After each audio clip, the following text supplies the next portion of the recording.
Hey guys, today I am going to show you how to cut a circle or a hole in the middle of a piece of tile. So what I'm talking about is a smaller hole where, say, the piece of tile that you're cutting is exactly where the tub spout comes out in the center of it, not on an edge, or maybe your shower sprayer at the top, or really anything you'd have to run a line through. There's a lot of applications.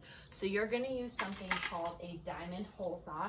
This is just the Home Depot brand that I can get. That's what the package looks like. And you can get a diamond hole saw that there's tons of different sizes. You can get one that goes on your drill. You can get one that goes on a variable speed grinder. Really doesn't matter. It's what your preference is, what tools you have, and what you're comfortable with.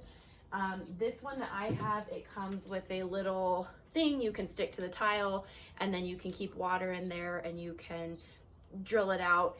I'm going to show you, just if you have one that you're going to do by hand, how to cut it and how to not skip as much, because once this gets going really fast, sometimes people try to go down and they bounce around and they get some skip marks.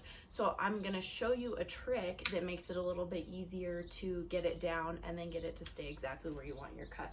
So let's get started. All right, so this is just a scrap piece of tile I have. If you were actually going to make a piece, you would have a measurement of what you wanted to cut. But say this is the circle, say I've measured, and this is the circle that I want to cut out.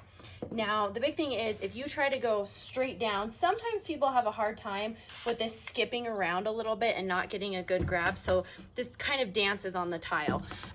Some kits have something like this, and you can basically use that as a guide and a template, and it keeps it straight, but they're not all going to have that. So if you don't have a guide, or you don't want to use your guide, you have your mark. I'm going to get it wet. I like to keep everything cool because it's less likely to splinter if it's cool. And what I do is I'm going to kind of go in at an angle, get a nice groove, and then I'm going to tilt up to prevent it from skipping around.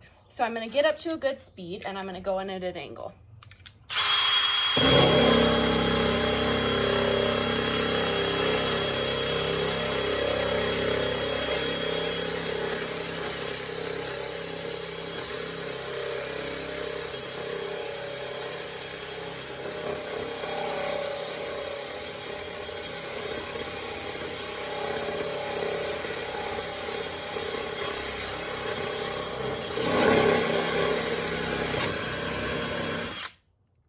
So I've come all the way through and I have my little chips. Sometimes that's easier than other times to get out.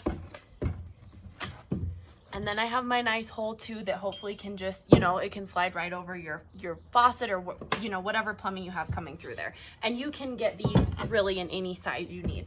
So if you want this even smoother, there's cones you can smooth it out with.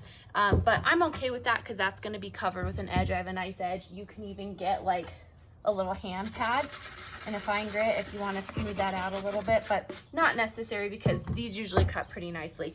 Now, I just want to show you the difference of if you just kind of try to go straight on. It's just a little bit harder. It's possible, but it's harder.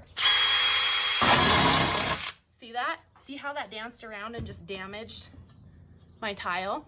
So of course there's going to be people that can plunge down and they really have a steady hand, but to start, if you go at an angle, it's going to be much easier. If this was helpful for you, or you like this video or was useful to you, please subscribe to my YouTube channel. I'm trying to get to 200 followers, so if you could subscribe, I would greatly appreciate it. Please hit that like button. I'm sure it probably helps my analytics in the YouTube matrix. I'm not sure, I'm figuring it all out still. So please subscribe, please like this video. Let me know what you need to see next. So if you have a question, put it in the comments. I always respond. If it's a big enough question where we can make a video out of it, I'll go ahead and do that and give you a lengthier explanation. But if I can just answer it in the questions, I'll do that too. So like, subscribe, leave me your questions, comments, share my video with your friends, helping that channel grow. I really appreciate it. As always, thanks for the time. I hope this was useful, and I hope you guys have a beautiful day. I will see y'all later. Bye.